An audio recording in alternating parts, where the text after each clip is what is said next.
आज की क्लास में बच्चों हम इलेक्ट्रिसिटी चैप्टर स्टार्ट करने जा रहे हैं।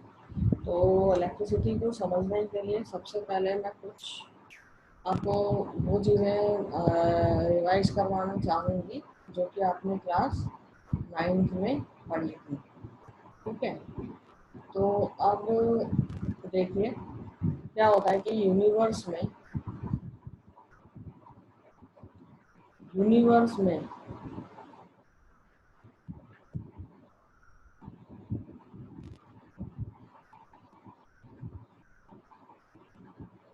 सारी जो चीज़ें हैं, ठीक है, मैटर, यूनिवर्स में मैटर है, आप लोगों को पता ही है।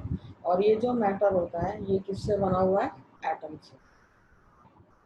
ठीक है, अब ये जो एटम होता है, एटम के अंदर सेंटर में क्या होता है बच्चों? एक हैवी न्यूक्लियस।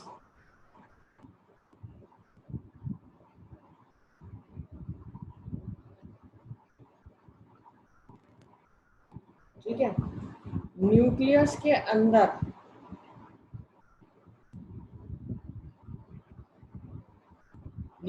अंदर बच्चों क्या प्रेजेंट होते हैं? Positively charge particles.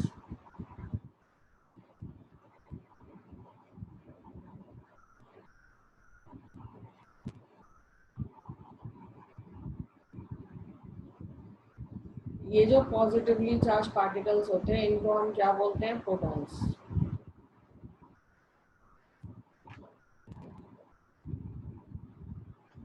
ठीक है, मान लीजिए ये एक एटम का मैंने स्ट्रक्चर बनाया, तो ये क्या हो गया? न्यूक्लियस। और इसी न्यूक्लियस के अंदर पॉजिटिवली चार्ज पार्टिकल्स होंगे जिनको हम प्रोटॉन्स बोलते हैं। ठीक है, तो न्यूक्लियस के अंदर ये पॉजिटिवली चार्ज पार्टिकल्स के साथ साथ में कुछ न्यूट्रल पार्टिकल्स भी होते हैं जिनको हम क्या बोलते हैं? न्यूट्रॉन। ये जो न्यूट्रॉन्स होते हैं न्यूट्रल होते हैं। न्यूट्रल का मतलब क्या हो गया? जिनके ऊपर कोई भी चार्ज नहीं होता। ठीक है, अब इसके अलावा एटम के अंदर क्या होता है बच्चों? ये नेगेटिवली चार्ज पार्टिकल्स होते हैं जिनको हम इलेक्ट्रॉन बोलते हैं। और ये क्या करते हैं? इस न्यूक्लियस के अराउंड रिवॉल्व करते हैं। ठीक है, इस तरह से। तो ये न्यूक्लियस के अराउंड रिवॉल्व करते हैं। तो ये जो स्ट्रक्चर आप देख रहे हो ये बिल्कुल सिमिलर है सोलर सिस्टम के। ठीक है, तो एक एटम के अंदर आपको ये भी चीजें कुछ याद होंगी कि एटम के अंदर बच्चों जो नंबर ऑफ प्रोटॉन्स होते हैं, टोटल नंबर ऑफ कितने प्रोटॉन्स है उतने ही क्या हो जाएंगे बच्चों? इलेक्ट्रॉन्स। ठीक है, या हम दूसरे शब्दों में बोले, एक एटम के अंदर जितना पॉजिटिव चार्ज होते हैं उतने ही नेगेटिव चार्ज होते हैं। ठीक, और इसीलिए जो एटम होता है उसको हम इलेक्ट्रिकली न्यूट्रल बोलते हैं। ना तो उसको हम पॉजिटिवली चार्ज बोलते हैं और ना ही नेगेटिवली। वो क्या है? न्यूट्रल। क्योंकि जो ये positive charge, number of positive charge और नंबर ऑफ नेगेटिव चार्ज एक दूसरे को कैंसिल कर देंगे तो टोटल चार्ज एटम पे बच्चों क्या आ जाएगा? 0। ठीक है, अब देखिए, अब आप लोगों ने ये भी पढ़ा था कि स्टेबल होने के लिए एक जो एटम होता है वो इलेक्ट्रॉन्स को लूज या गेन करता है।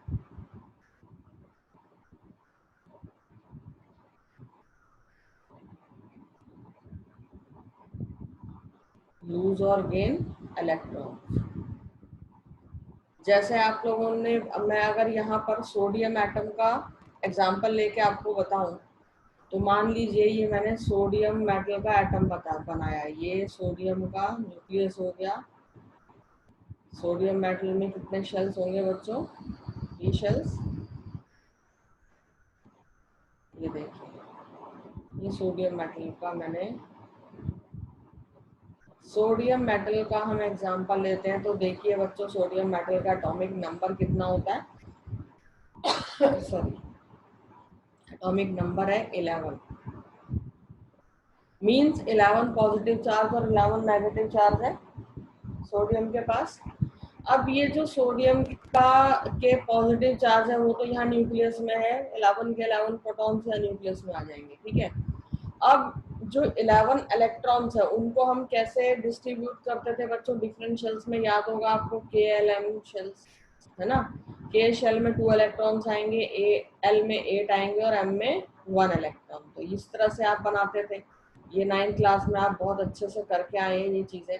यहाँ पर 1 2 3 4 5 6 7 8 और आउटर मोस्ट शेल में एक इलेक्ट्रॉन। तो अब यहाँ पर हम बोल रहे हैं स्टेबल होने के लिए। स्टेबल बच्चों दुनिया में हर चीज क्या होती है, स्टेबल होना चाहती है। जिसके पास जो चीज नहीं है वो चाहेगा कि मुझे वो चीज मिल जाए। तो एटम्स के केस में स्टेबिलिटी का मतलब क्या होता है कि उनके आउटर मोस्ट शेल में 8 इलेक्ट्रॉन्स का होना, ठीक है। तो अब ये देखिए सोडियम मेटल अगर ये एक इलेक्ट्रॉन लूज कर दे, किसी को दे दे, तो अब उसका आउटर मोस्ट शेल ये वाला होगा और इसके पास कितने इलेक्ट्रॉन होंगे आउटर मोस्ट शेल में, 8 इलेक्ट्रॉन। तो इसीलिए बोला गया स्टेबल होने के लिए एक एटम इलेक्ट्रॉन लूज करता है या गेन करता है। अगर यहीं पर एक क्लोरीन एटम होता तो उसके आउटर मोस्ट शेल में 7 इलेक्ट्रॉन्स होते, तो 8 बनाने के लिए वो क्या करता है, एक इलेक्ट्रॉन गेन करता, लेता कहीं से, ठीक है। तो क्योंकि अभी हम इलेक्ट्रिसिटी चैप्टर पढ़ रहे हैं, मेटल्स की बात कर रहे हैं, तो अभी हम यहाँ पर सिर्फ मेटल के इलेक्ट्रॉन्स के लूज करने की टेंडेंसी को पढ़ेंगे। तो आप इतना समझ में आया कि एक एटम जो है वो स्टेबल होने के इलेक्ट्रॉन लूज करता है। अब ध्यान रखिएगा एक बहुत ही इंपॉर्टेंट पॉइंट, कि वो एटम्स जिनके पास 1 2 या 3 इलेक्ट्रॉन्स होते हैं उनके आउटर मोस्ट शेल में,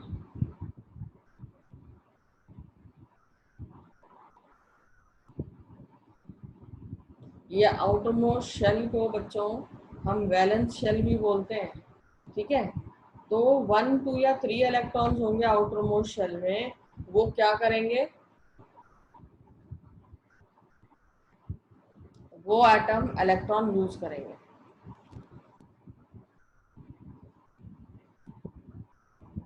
ये एक बहुत ही इंपॉर्टेंट पॉइंट है जो आपको याद रखना है।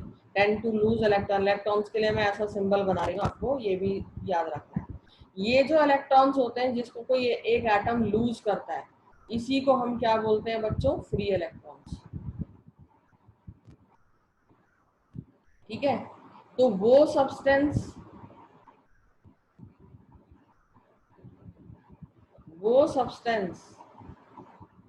जो कि इलेक्ट्रॉन्स को प्रोड्यूस कर सके,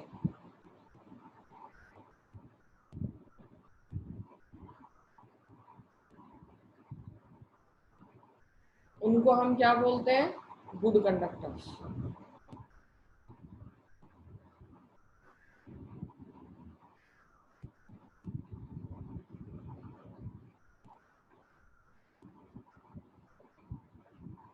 ठीक है, गुड कंडक्टर्स किसके हो जाएंगे, इलेक्ट्रिसिटी के,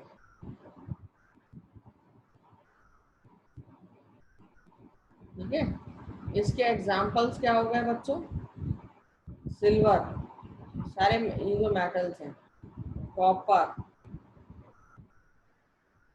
आयरन, एल्यूमिनियम, बहुत सारे मेटल्स हैं, ठीक है। अब यही जब इलेक्ट्रॉन्स फ्लो होते हैं किसी क्लोज पाथ में, तो उसको हम बोल देते हैं इलेक्ट्रिक करंट, ठीक। तो इलेक्ट्रिक करंट की यहाँ हमें डेफिनेशन मिल रही है, flow of free electrons through a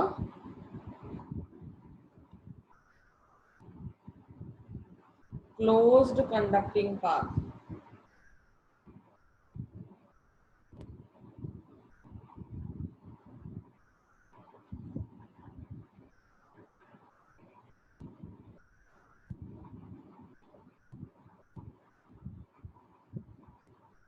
तो इलेक्ट्रॉन का फ्री होना किसी क्लोज कंडक्टिंग पाथ से, इसी को हम क्या बोलते हैं, इलेक्ट्रिक करंट,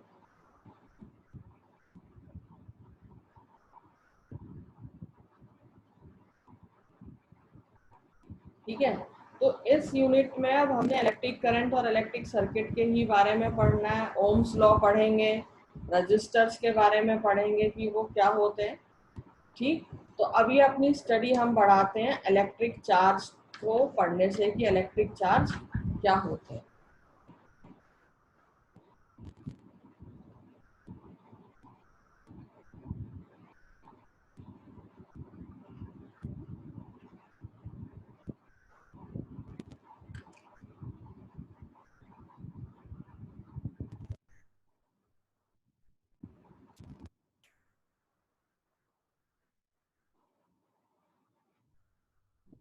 तो इलेक्ट्रिक चार्ज को बच्चों अब हमें समझना है कि इलेक्ट्रिक चार्ज होता क्या है।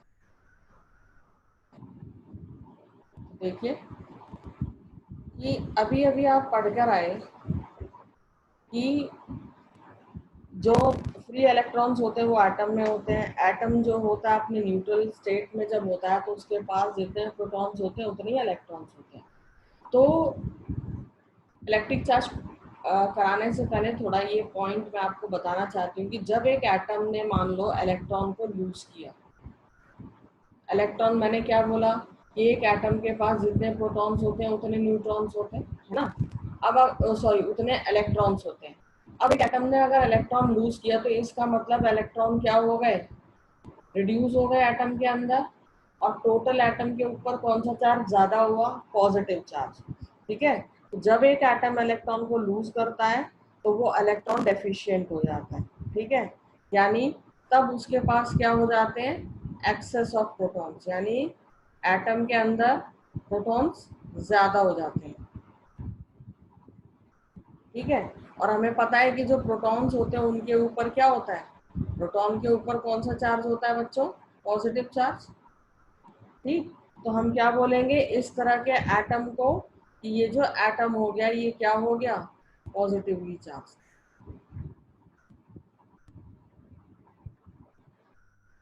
ठीक, सिमिलरली अगर एक एटम ने इलेक्ट्रॉन को गेन किया, ये देखिए इलेक्ट्रॉन उसने क्या किया, गेन किया।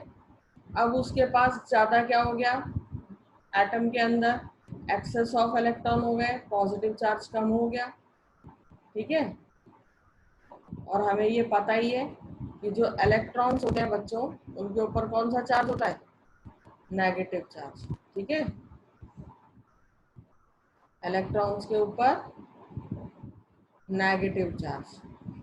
तो क्योंकि एटम के अंदर पॉजिटिव चार्ज कम हो गया, नेगेटिव चार्ज ज्यादा हो गया, तो उस एटम को हम क्या बोलेंगे, नेगेटिवली चार्ज।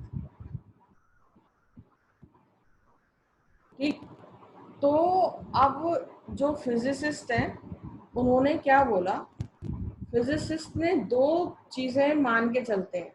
ठीक है, क्या कि देखिए वो क्या एज्यूम करते हैं कि सभी इलेक्ट्रॉन्स पर चार्ज, सभी इलेक्ट्रॉन्स पर जो चार्ज है उन्होंने उसको क्या माना, 1 यूनिट नेगेटिव। ठीक है, और सभी प्रोटॉन्स पे charge, charge on all protons, उसको क्या माना बच्चों उन्होंने, 1 यूनिट पॉजिटिव चार्ज। ठीक है, सभी इलेक्ट्रॉन्स पर चार्ज है 1 यूनिट नेगेटिव और सभी प्रोटॉन्स पर चार्ज है 1 यूनिट पॉजिटिव। अब आपको पता है कि जो प्रोटॉन्स होते हैं, है ना, ये प्रोटॉन्स होते हैं, ये तो न्यूक्लियस में फिक्स होते हैं, ये कहीं मूव भी नहीं कर सकते। ठीक है, तो इसलिए हमने किस पार्ट को कंसंट्रेट करना है, नेगेटिव चार्ज, यानी नेगेटिव यूनिट चार्ज, किसके, इलेक्ट्रॉन्स के। सारी अब जो हमारी स्टडी होगी वो इलेक्ट्रॉन्स के आसपास ही मूव करेगी। ठीक है, अब देखिए जो यूनिट नेगेटिव चार्ज होता है किसी भी इलेक्ट्रॉन का वो बहुत ज्यादा छोटा है, बहुत ज्यादा कम है। ठीक है, ये जो यूनिट नेगेटिव चार्ज की मैं बात कर रही हूँ ये बहुत ही ज्यादा स्मॉल है। ठीक है, बहुत ही ज्यादा स्मॉल। और ये यूजफुल नहीं है प्रैक्टिकल पर्पसेस के लिए। तो प्रैक्टिकल पर्पसेस के लिए जो फिजिसिस्ट होते हैं वो किसको यूज करते हैं? कूलम को।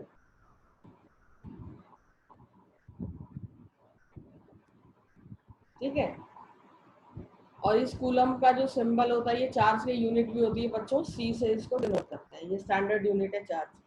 तो सबसे पहले हम कूलम की डेफिनेशन समझते हैं कि एक बॉडी के पास 1 कूलम चार्ज कब होगा? जब उसके पास 6.25 इंटू 10⁻18 इलेक्ट्रॉन्स या तो ज़्यादा होंगे या कम होंगे normal number of electrons. Means मान लीजिए कि किसी एटम के अंदर, किसी बॉडी के अंदर 6.25 इंटू 10⁻18 इलेक्ट्रॉन ज़्यादा है, तो हम उसको क्या बोलेंगे? वो बॉडी के पास 1 कूलम नेगेटिव चार्ज है। ठीक है, ये पॉइंट मैं आपको नोट करवा देती हूँ क्योंकि बहुत ही इंपॉर्टेंट है। देखिए, अगर आपसे ये बोला जाए कि if electrons are in access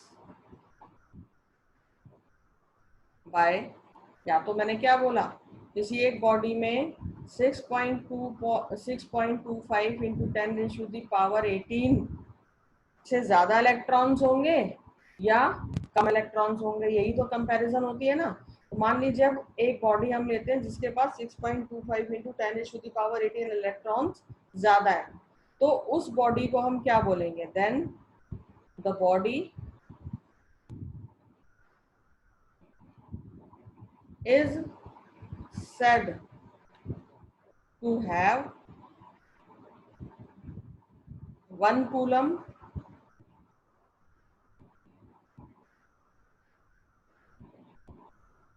negative charge. Electron ज्यादा हो गए ना, तो 1 कूलम क्या हो गया बच्चों उसके पास? नेगेटिव चार्ज, क्योंकि 1 कूलम की वैल्यू अभी हमने बताई 6.25 इंटू 10⁻18। और सिमिलरली अगर किसी बॉडी के अंदर इलेक्ट्रॉन कम है, if there is a deficiency of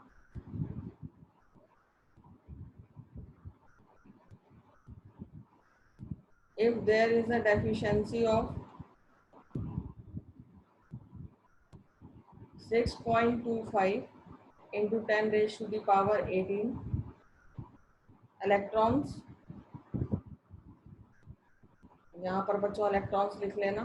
ठीक है, then the body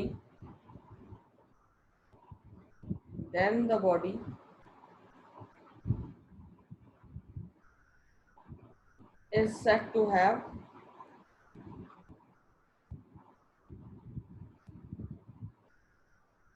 1 coulomb positive charge, क्योंकि इलेक्ट्रॉन्स कम हो गए उस बॉडी में।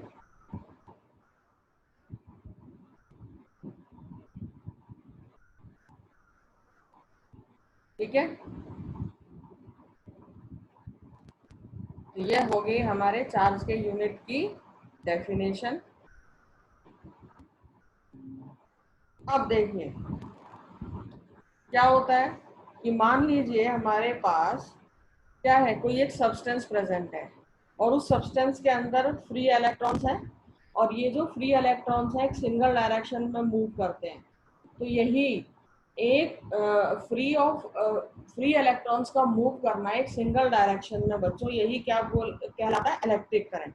ठीक, तो यहाँ इलेक्ट्रिक करंट की हम डेफिनेशन लिख लेते हैं। When free electrons present in a substance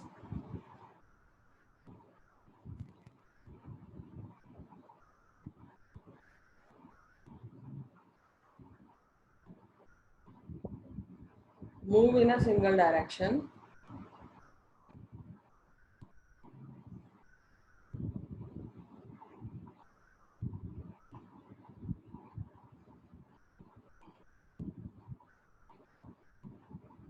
they constitute a current।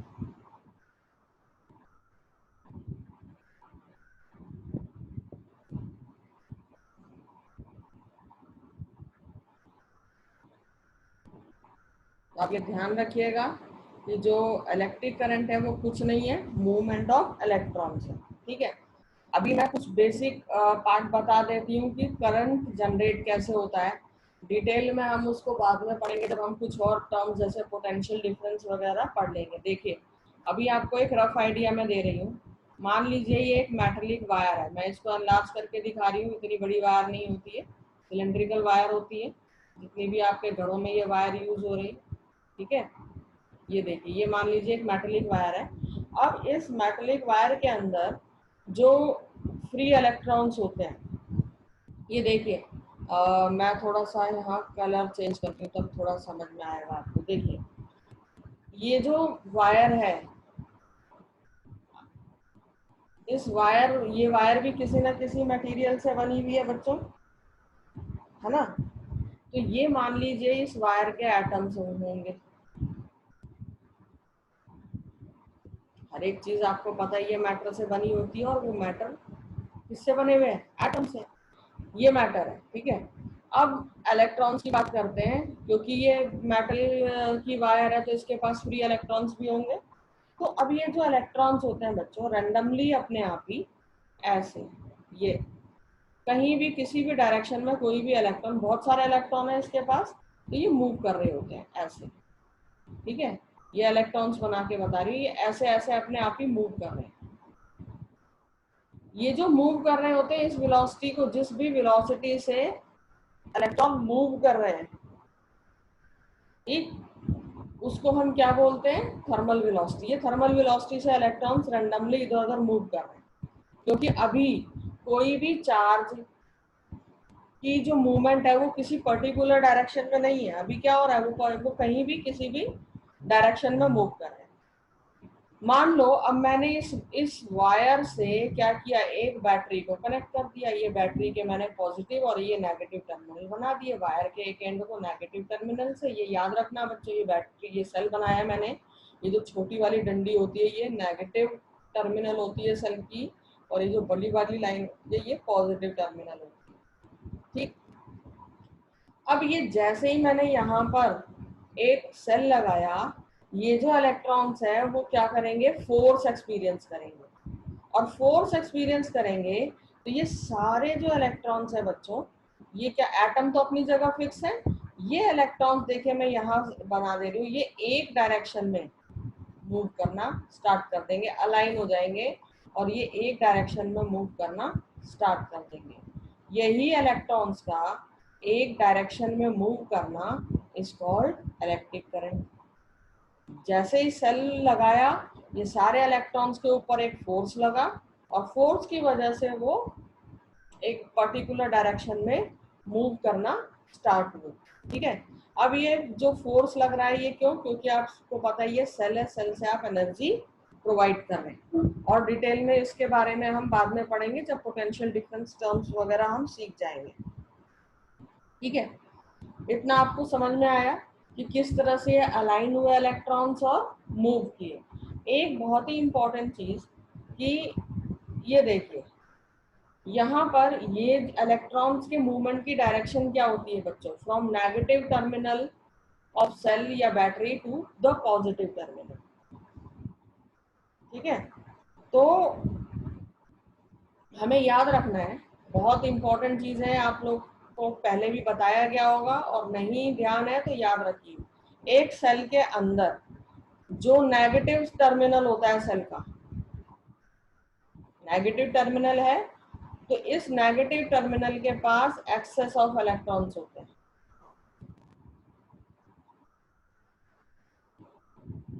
तो इलेक्ट्रॉन्स कहाँ से मूव करेंगे? जहां पर वो ज्यादा है, और कहाँ पे जाएंगे? जहां पर वो कम है। जैसे वाटर है, वाटर कैसे मूव करता है? जहां पर उसकी क्वांटिटी ज्यादा है वहां से मूव करना शुरू करता है, और वहां जाता है जहां उसकी क्वांटिटी कम है। ठीक है, और ये जो पॉजिटिव टर्मिनल होता है सेल का,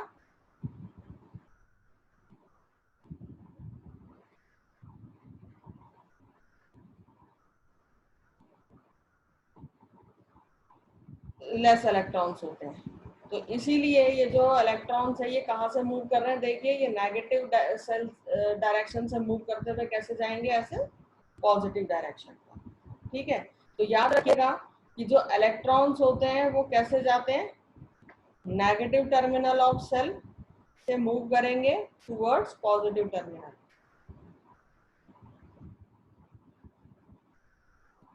टू पॉजिटिव टर्मिनल।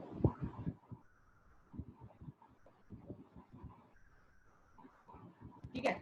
अब बच्चों, तो करंट की डायरेक्शन हम क्या मानते हैं? कन्वेंशनली यानी अपनी कैलकुलेशन को इजी करने के लिए, अपनी स्टडी को इजी करने के लिए जो फिजिसिस्ट हैं उन्होंने कन्वेंशनली जो इलेक्ट्रिक करंट होती है उसकी डायरेक्शन क्या मान ली है?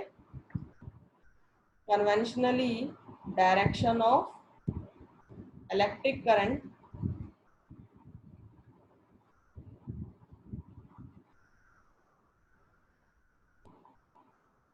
is taken as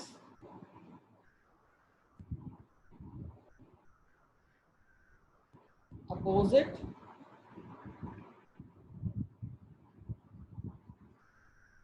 to the direction of flow of electrons। ठीक है। तो अगर हम सेल की बात करें तो सेल में अगर इलेक्ट्रॉन्स नेगेटिव से पॉजिटिव डायरेक्शन में मूव कर रहे हैं बच्चों, तो जो करंट होगा वो कहाँ से मूव करेगा? पॉजिटिव से नेगेटिव डायरेक्शन में। ठीक है। तो दैट इज, मैं यहाँ लिख देती हूँ, फ्रॉम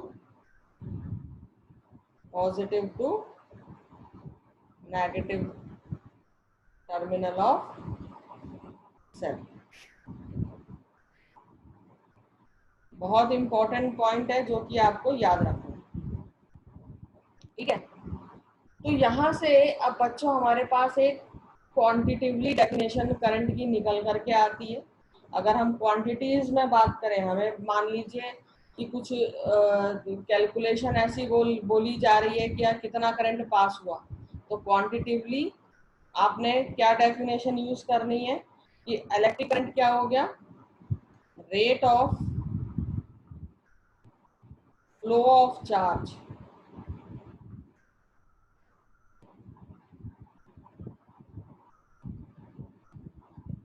ठीक है। Rate of flow of charge is called electric current.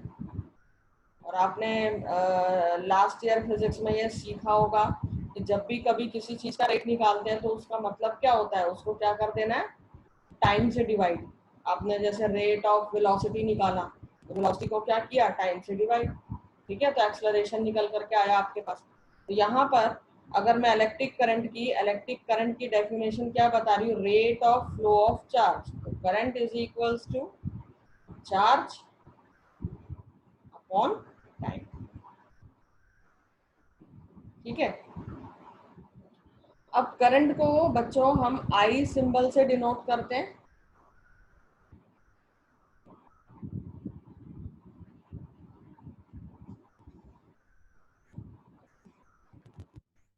Current को हम आई सिंबल से डिनोट कर रहे हैं, और जो यूनिट होती है करंट की वो क्या होती है? एम्पियर। ठीक है। तो यही वाला ऊपर जो फॉर्मूला हमने लिखा है इसको हम सिंबल्स के टर्म्स में लिखेंगे। तो I is equals to, charge का सिंबल होता है बच्चों क्यू और टाइम का टी। ठीक है। या ये भी रिलेशन कई बार आपको यूज करना होगा, Q is equals to I T. इन तीनों में से कोई भी दो क्वांटिटीज आपको गिवन होगी वो आप कैलकुलेट कर लोगे, है ना। बाकी जो अननोन क्वांटिटी होगी उसको आप कैलकुलेट कर सकते हैं।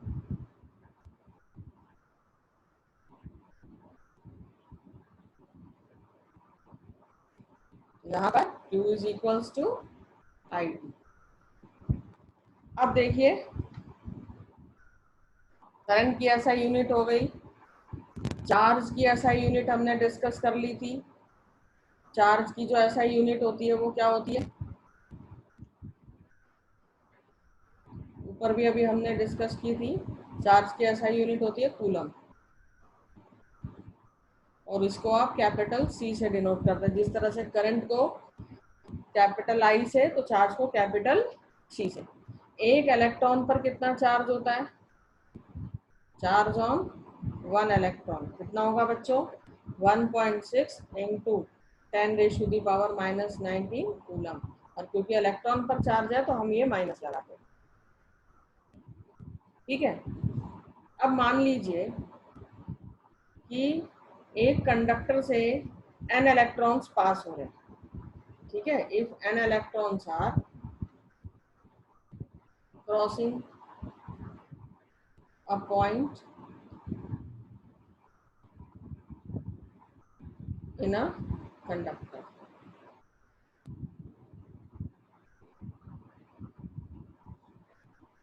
तो देन टोटल चार्ज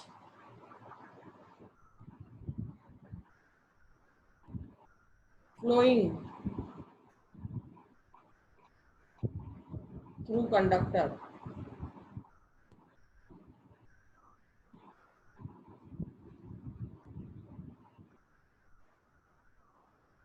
ठीक है, कैसे देखिए, मान लो अब ये चार्ज का फ्लो होना स्टार्ट हो गया यहाँ पर। ठीक है, मैंने इस कंडक्टर में एक पॉइंट बना दिया यहाँ पर, ये एक पी पॉइंट बना दिया। अब इस पी पॉइंट से मान लीजिए इलेक्ट्रॉन आए आए आए यहाँ पर आए और यहाँ से यहाँ निकल गए, तो मान लो कि यहाँ तक इस पी पॉइंट को क्रॉस कितने इलेक्ट्रॉन्स ने किया, n इलेक्ट्रॉन्स ने, और वो जो इलेक्ट्रॉन्स थे उनको एक कुछ ना कुछ टाइम भी लगा होगा, तो मान लेते हैं वो t टाइम्स में उन्होंने क्रॉस किया। ठीक है, तो टोटल चार्ज अगर हमें कैलकुलेट करने के लिए बोला जाए तो किस रिलेशन से करते हैं, Q is equals to NE, और where E is charge on one electron which is n into 1.6 into 10⁻⁻⁹ coulomb. यहाँ पर हम माइनस का साइन नहीं लगाते बच्चों। ठीक है, और अभी ऊपर हम ये रिलेशन लेकर आए हैं I is equals to Q/T, तो अब ये Q की वैल्यू अगर हम यहाँ पुट कर दें तो ये एक रिलेशन हमारे पास ये नया ये भी मिल जाता। ठीक है, तो ये जो अभी आप पढ़ रहे हैं Q is equals to NE, ये भी क्या होता है बच्चों, इसको हम बोलते हैं क्वांटाइजेशन ऑफ चार्ज। ये बहुत इंपॉर्टेंट है, कई बार पूछा जाता है what is quantization of charge. तो आप क्या देख रहे हैं कि किसी भी सिस्टम के अंदर टोटल जो चार्ज होता है प्रेजेंट, वो क्या होता है, वो it is an integral multiple of charge on a single electron. ये n is integral multiple, n जो होगा वो 1 हो सकता है, 2 हो सकता है, 3 हो सकता है, 4 हो सकता है, कुछ भी हो सकता है। तो टोटल चार्ज कितना है, it is an integral multiple of charge present on one electron. ठीक है, तो यही रिलेशन हमें क्वांटाइजेशन ऑफ चार्ज में याद रखना है, Q is equals to NE। इसको एक बार डिफाइन कर लेते हैं, what is quantization of charge. total charge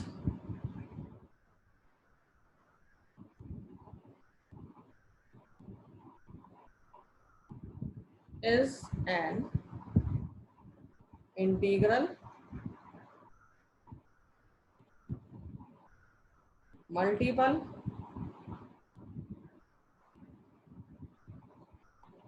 of charge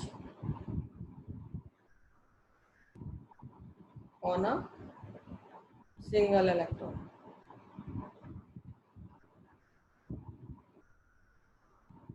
ठीक है, और इस प्रॉपर्टी को हम क्या बोलते हैं, क्वांटाइजेशन ऑफ चार्ज। ठीक है, अब कई बार आपसे बच्चों क्या पूछा जाता है कि define 1 ampere of current, define 1 ampere of current. तो कुछ नहीं करना, आपका जो करंट और चार्ज वाला जो फॉर्मूला है means I is equals to Q/T। ठीक है, ये फॉर्मूला आपको के ध्यान में होना चाहिए। तो अगर आप इस फॉर्मूले में करंट की यूनिट 1 एम्पियर ले लें, सारी क्वांटिटीज की 1 लेनी है यूनिट। देखिए, अगर करंट हमें 1 एम्पियर से की डेफिनेशन पूछी गई है तो करंट को 1 एम्पियर लेना है, चार्ज को 1 कूलम लेना और टाइम को 1 सेकेंड लेना, यहीं से डेफिनेशन बन जाएगी। ठीक है, तो क्या हो जाएगी definition, electric current flowing through a conductor is 1 ampere if a charge of 1 coulomb passes through a point of the conductor in 1 second। ठीक है, तो ये मैं आपको लिखवा देती हूँ यहाँ पर। कैसे 1 कूलम्ब ऑफ करंट आपको डिफाइन करना है, तो आप क्या लिखेंगे, electric current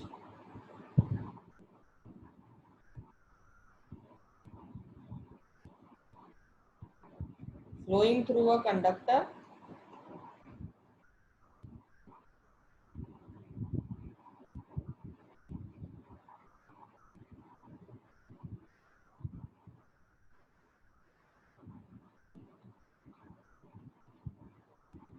is 1 ampere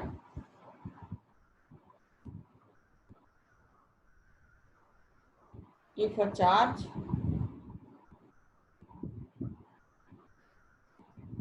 of 1 coulomb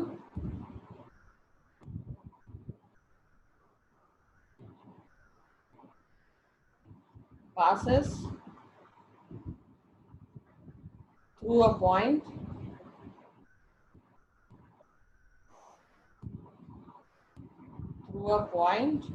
of conductor in 1 second.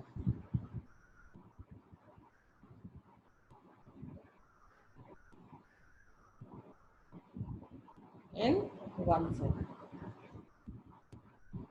ठीक है, तो ये हो गई बच्चों 1 एम्पियर ऑफ करंट की डेफिनेशन। अब इलेक्ट्रिक करंट जो होता है उसको मेजर करते हैं एक इंस्ट्रूमेंट से, उस इंस्ट्रूमेंट को क्या बोलते हैं, is measured through an instrument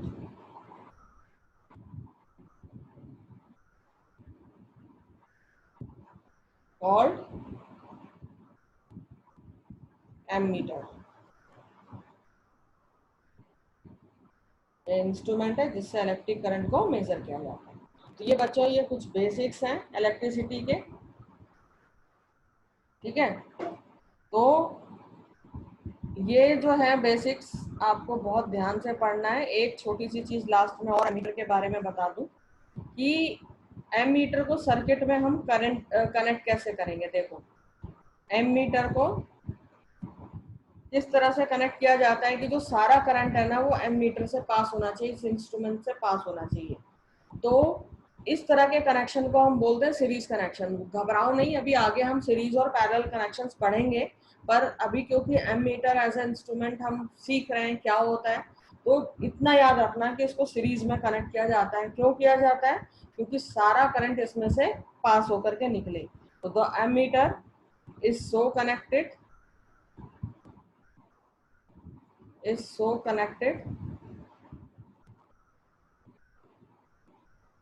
in a circuit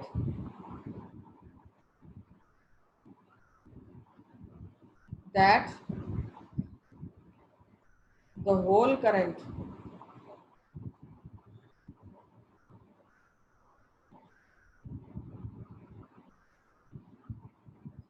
can flow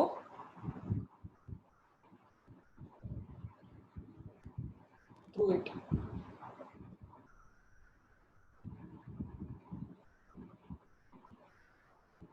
ठीक है, इस तरह के कनेक्शन को हम क्या बोलते हैं, सीरीज कनेक्शन, जो कि अभी हमने रजिस्टर्स में जब पढ़ेंगे तब हम सीखेंगे सीरीज कनेक्शन क्या होता है, पैरेलल कनेक्शन क्या होता है। ठीक है, अब बच्चों बारी आती है न्यूमेरिकल्स की। घबराओ मत, आज नहीं कराऊंगी, नेक्स्ट लेक्चर में हम ये करेंगे न्यूमेरिकल्स। लेकिन वो न्यूमेरिकल्स आप तभी कर पाओगे जो आज की हमने थ्योरी पढ़ी है उसको आप ध्यान से पढ़ोगे। कोई डाउट आएगा तो मुझसे पूछोगे, ठीक है। न्यूमेरिकल्स करने से पहले कुछ छोटी छोटी टर्म्स, जैसे ये वैल्यूज आपको याद करनी है। 1 मिली एम्पियर, इसको क्वेश्चन में आप कैसे दिया गया होगा बच्चों, 1 MA ऐसे लिखा गया होगा, ठीक है। इसकी वैल्यू कितनी होती है, 10⁻³ एम्पियर। कई बार आपको करंट क्वेश्चंस में मिली एम्पियर में दे रखा होगा, that has to be converted into amperes while solving a numerical. इसी तरह से 1 माइक्रो एम्पियर, ये किस तरह से लिखा होता है बच्चों? माइक्रो का साइन ये होता है, ठीक है, इस तरह से। और ये माइक्रो एम्पियर। इसमें कितना होता है बच्चों? 10⁻⁻⁻6 एम्पियर। ये इतनी चीजें आपको याद रखनी है। अगली जो क्लास होगी हमारी, हम न्यूमेरिकल्स करेंगे और हो सकेगा तो पोटेंशियल डिफरेंस जानेंगे कि क्या होता है।